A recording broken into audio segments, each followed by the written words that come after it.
ভয়াবহ সংঘর্ষে উত্তল পাক আফগান সীমান্ত, ভারতের সংশ্লিষ্টতার অভিযোগ পাকিস্তানের। গত কয়েকদিন ধরে পাকিস্তান আফগান সীমান্ত অগ্নিগর্ভ হয়ে উঠেছে। দফায় দফায় সংঘর্ষ, গোলাগুলি এবং সামরিক অভিযানের খবর আসছে। পাকিস্তানের দাবি, আফগানিস্তানের মাটি ব্যবহার করে তেহরাকি তালেবান পাকিস্তান বা টিটিপি তাদের উপর হামলা চালাচ্ছে। এই হামলা এতটাই তীব্র যে সীমান্ত জুড়ে এক চরম উত্তেজনা বিরাজ করছে। কিন্তু এই ঘটনার সবচেয়ে চাঞ্চল্যকর দিকটি হলো, পাকিস্তান এই উত্তেজনার জন্য সরাসরি ভারতের দিকে অভিযোগের আঙ্গুল তুলেছে। তাদের দাবি, ভারত টিটিপিকে মদদ দিচ্ছে এবং এই অস্থিরতাকে উস্কে দিচ্ছে। সম্প্রতি গত 8ই অক্টোবর আফগান সীমান্তের কাছে পাকিস্তানের উত্তর পশ্চিম অঞ্চলে সামরিক কনভয়ে ভয়াবহ হামলায় অন্তত 11 জন সেনা সদস্য নিহত হয়েছে। পাকিস্তান সেনাবাহিনীর জনসংযোগ দপ্তর থেকে দেওয়া বিবৃতিতে বলা হয়েছে, বুধবার অর্থাৎ 8 অক্টোবর ভোরে আফগানিস্তানের সীমান্ত সংলগ্ন ওরাকজাই জেলায় এক গোয়েন্দা অভিযানের সময় এই সংঘর্ষের ঘটনা ঘটে। নিহতদের মধ্যে রয়েছে লেফটেন্যান্ট কর্নেল জুনাইদ আরিফ ও মেজর তায়েব রাহাত।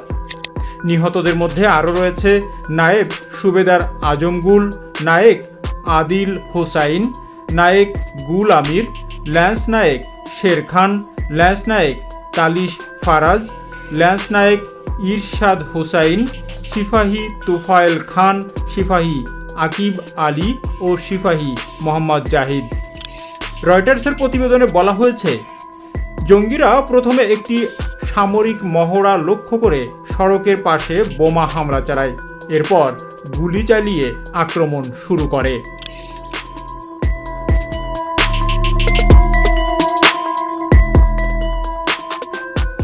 পাকিস্তানের প্রধানমন্ত্রী শেহবাজ শরীফ সেনাদের বীরত্ব ও ত্যাগের প্রশংসা করে নিহত সদস্যদের প্রতি গভীর শ্রদ্ধা জানিয়েছেন।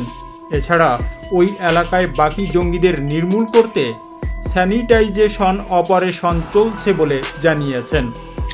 এদিকে এই হামলার দায় স্বীকার করেছে জঙ্গি সংগঠন তেহরিকি তালেবান পাকিস্তান বা টিটিপি।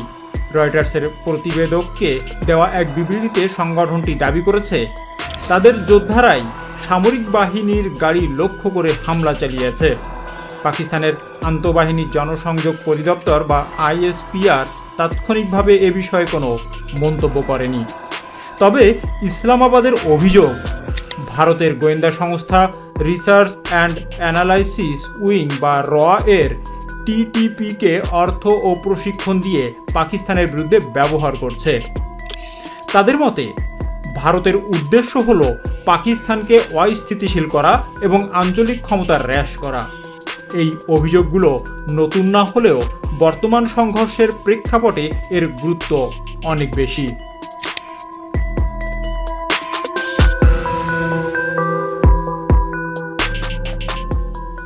কিন্তু টিটিপি কারা? তেহরিকি তালেবান পাকিস্তান হলো একটি জঙ্গি গোষ্ঠী যারা পাকিস্তানের অভ্যন্তরে শরিয়া আইন প্রতিষ্ঠা করতে চায়। তারা আফগান তালেবানের আদর্শ দ্বারা অনুপ্রাণিত এবং পাকিস্তানের নিরাপত্তা বাহিনীর উপর বহুবার হামলা চালিয়েছে। আফগানিস্তানে তালেবান ক্ষমতা দখলের পর পাকিস্তানের অভিযোগ, আফগান তালেবান টিটিপিকে নিয়ন্ত্রণ করতে ব্যর্থ হচ্ছে অথবা ইচ্ছাকৃতভাবে তাদের প্রশ্রয় দিচ্ছে। এর ফলে টিটিপি আফগানিস্তানের মাটি ব্যবহার করে পাকিস্তানে হামলা চালাচ্ছে। ভারতের প্রতিক্রিয়া কি? ভারত বরাবরই পাকিস্তানের এই অভিযোগগুলো কঠোরভাবে প্রত্যাখ্যান করে এসেছে। নয়াদিল্লি স্পষ্ট ভাষায় জানিয়েছে যে পাকিস্তানের অভিযোগ ভিত্তিহীন, উদ্দেশ্য প্রণোদিত এবং নিজেদের আভ্যন্তরীণ ব্যর্থতা ঢাকার একটি অপপ্রয়াস মাত্র। ভারতের পক্ষ থেকে পাল্টা অভিযোগ করা হয়েছে যে পাকিস্তান নিজেই সন্ত্রাসবাদের আঁতুড়ঘর এবং আন্তঃসীমান্ত সন্ত্রাসবাদের মদতদাতা। ভারত মনে করে পাকিস্তান নিজের মাটি থেকে পরিচালিত বিভিন্ন জঙ্গি গোষ্ঠীর বিরুদ্ধে ব্যবস্থা নিতে ব্যর্থ হয়ে অন্যের উপর দায় চাপানোর চেষ্টা করছে, বিশেষ করে কাশ্মীর ইস্যুতে। ভারতের দাবি তারা কোনো সন্ত্রাসী গোষ্ঠীকে সমর্থন করে না এবং আঞ্চলিক স্থিতিশীলতায় বিশ্বাসী।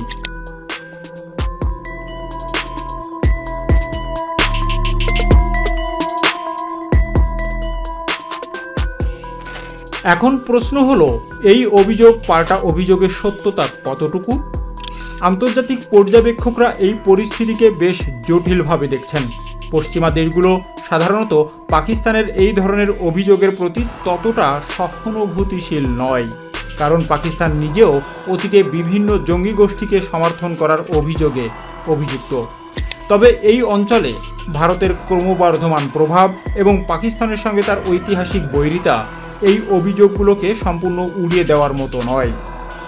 আঞ্চলিক ভূ রাজনীতিতে শত্রুর শত্রু মিত্র এই নীতি প্রায়শই দেখা যায়। এই অঞ্চলের ভূ রাজনৈতিক প্রেক্ষাপট অত্যন্ত গুরুত্বপূর্ণ।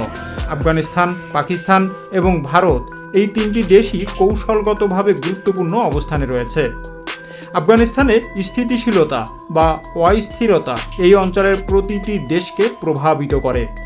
চীনের বেল্ট অ্যান্ড রোড ইনিশিয়েটিভ বা BRI এবং পাকিস্তানের চীন পাকিস্তান ইকোনমিক করিডর অর্থাৎ CPEC প্রকল্প এই অঞ্চলের স্থিতিশীলতার উপর নির্ভরশীল। তাই সীমান্ত উত্তেজনা শুধু আঞ্চলিক নয়, আন্তর্জাতিক ক্ষমতাধর দেশগুলোর জন্য উদ্বেগের কারণ।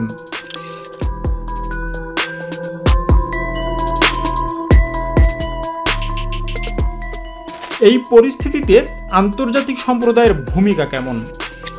জাতিসংঘ এবং অন্যান্য আন্তর্জাতিক সম্প্রদায়গুলো এই অঞ্চলে শান্তি ও স্থিতিশীলতা বজায় রাখার আহ্বান জানাচ্ছে, যদিও কোনো দেশ সরাসরি এই বিবাদে হস্তক্ষেপ করছে না। তবে আলোচনার মাধ্যমে সমস্যা সমাধানের জন্য উৎসাহিত করা হচ্ছে। তবে বেশিরভাগ দেশই পাকিস্তানকে নিজেদের আভ্যন্তরীণ সমস্যার সমাধানে এবং TTP এর বিরুদ্ধে কার্যকর ব্যবস্থা নিতে পরামর্শ দিয়েছে।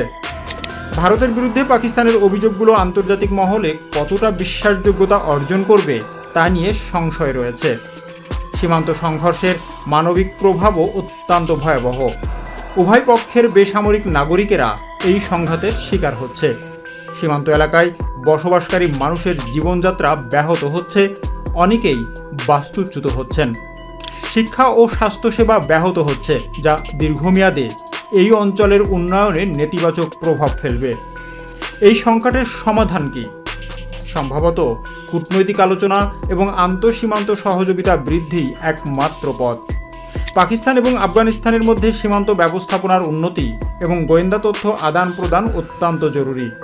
আফগান তালেবানকে TTP এর বিরুদ্ধে কঠোর ব্যবস্থা নিতে হবে এবং তাদের নিশ্চিত করতে হবে যে আফগানিস্তানের মাটি কোনো দেশের বিরুদ্ধে সন্ত্রাসী কার্যকলাপের জন্য ব্যবহৃত হবে না। একই সাথে ভারত ও পাকিস্তানের মধ্যে উত্তেজনা প্রশমন এবং পারস্পরিক অবিশ্বাস দূর করাও এই অঞ্চলের দীর্ঘমেয়াদী স্থিতিশীলতার জন্য অপরিহার্য। তবে বর্তমান পরিস্থিতিতে তা বেশ কঠিন বলেই মনে হচ্ছে, কারণ অবিশ্বাস এবং ঐতিহাসিক বিদ্বেষের দেওয়াল অনেক উঁচু।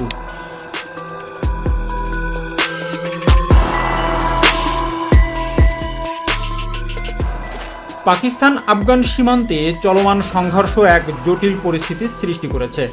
TTP এর ক্রমবর্ধমান হামলা, আফগান তালেবানের ভূমিকা এবং ভারতের বিরুদ্ধে পাকিস্তানের অভিযোগ, এই সব কিছুই আঞ্চলিক শান্তিকে হুমকির মুখে ঠেলে দিয়েছে।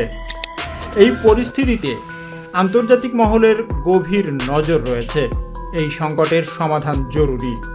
কূটনৈতিক আলোচনা, সীমান্ত ব্যবস্থাপনার উন্নতি এবং গোয়েন্দা তথ্য আদান প্রদান এই উত্তেজনা প্রশমনে গুরুত্বপূর্ণ ভূমিকা রাখতে পারে। অন্যথায় এই সীমান্ত উত্তেজনা আঞ্চলিক শান্তি ও স্থিতিশীলতার জন্য এক দীর্ঘমেয়াদী হুমকি হয়ে দাঁড়াবে। পাকিস্তান আফগান সীমান্তে চলমান ভয়াবহ সংঘর্ষ নিয়ে আপনাদের মতামত অবশ্যই কমেন্টসে লিখে জানাবেন। ভিডিওটি ভালো লাগলে অবশ্যই লাইক করুন আর বন্ধুদের সাথে শেয়ার করুন এবং এই ধরনের বিশ্লেষণমূলক ভিডিও আরও দেখতে আমাদের চ্যানেলটি সাবস্ক্রাইব করে বেল আইকনটি প্রেস করতে ভুলবেন না। ধন্যবাদ।